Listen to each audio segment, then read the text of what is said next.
Started in 1983, the Nassau Lionel Operating Engineers Club has gone through several club locations. Their present home showcases a great operating layout.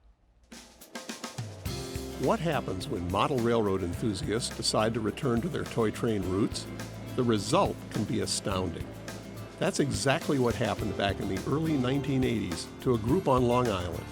Underneath the Leisure Time Billiards Parlor in Levittown, New York, you'll find the result at the Nassau Lionel Operating Engineers, one of the few clubs to be licensed to use the Lionel brand name. While still a work in progress, the layout is impressive. At 35 by 80 feet, members can operate 7 trains at one time. At the same time, they can stage 25 more. The giant figure-8 track plan makes sure that it takes quite a while for trains to reappear.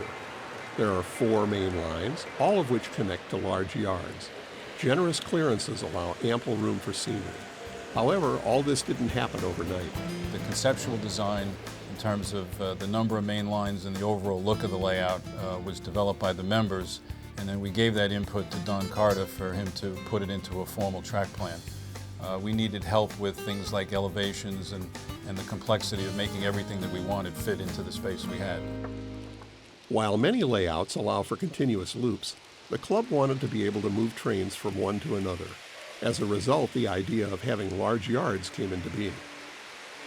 The yards serve a number of purposes. First of all, we wanted them to be able to stage a large number of trains to have them ready to be pulled out onto the main lines. Secondly, we wanted the ability to store long trains, and so you'll see the 2 yards are quite long with sidings up to 22, 24 feet long. And the third purpose was then for them to bridge the different main lines so that we had the ability to get a train from any one of the main lines to any other of the main lines, and we do that by running it through the yard. The club knew that railroads look better when they run on different levels.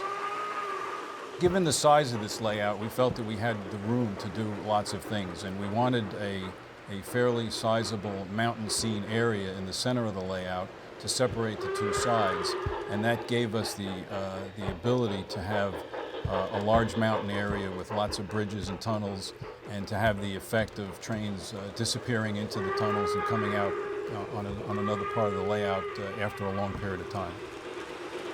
In the early stages, the club used plasticville for quick buildings, but that soon gave way to kit-bashed structures.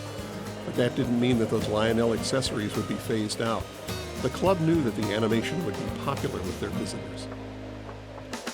We have recently completed a Ralston Purina loading facility and on a siding with the Ralston Purina woodside reefer behind it. We have an International Harvester tractor parts facility. Presently, we have 1 animated scene on the layout, a home under construction with the workers erecting a wall. In the future, we plan to add 8 or 9 of similar type displays with animation and figures moving. Currently, there are plenty of other little scenes set throughout the layout. Visitors have to pay careful attention to see them all. You'll find moving oil pumps, icing facilities, and workers laying track, 3 rail, of course. With a layout of such a large size, reliable running became very important to the club. The club doesn't own any trains. This allows the members to select what trains they want to bring down, what trains they would like to run, and we have variety down here. And it allows the club to devote all its funds to the actual layout. The trains have to be mechanically flawless because, as you can see by the huge size of the layout, if a train derails or malfunctions, it is very difficult to get at the train. As a way to boost income and keep dues low, the club has had an annual club car project since 1986. The project has portrayed all manner of cars over the years, from piggybacks to boxcars. As in every model railroad, there is still a lot of work yet to be done. We've still got a lot of work to do in terms of finishing the mountain line, finishing another town at the far end of the layout, which hasn't been started yet.